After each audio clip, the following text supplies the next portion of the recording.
Welcome back to the channel, and in today's video I'm going to show you guys how to delete your TikTok account permanently. There's a couple ways to do this, but this one, it actually deactivates your account for 30 days first, and then it will permanently delete it. So I'm just going to show you guys how to do it on your phone. You just go over to the TikTok application, and then just head over to your profile page, just on the bottom right.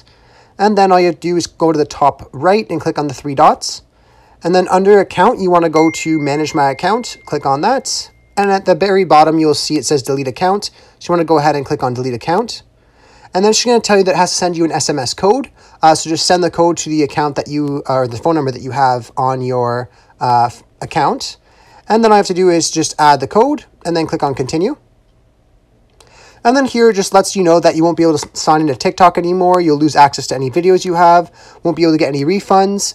And the thing is, though, like I said before, your account will be deactivated for 30 days. During the deactivation, your account won't be visible to the public. After the 30 days, your account will then be permanently deleted. If you're okay with this, you can just go ahead and click on delete account on the bottom. And then click delete. And that's as easy as that. I really hope I was able to help you guys out with this video. If I was helpful, be sure to leave a like and subscribe for more tutorials. Thanks for watching.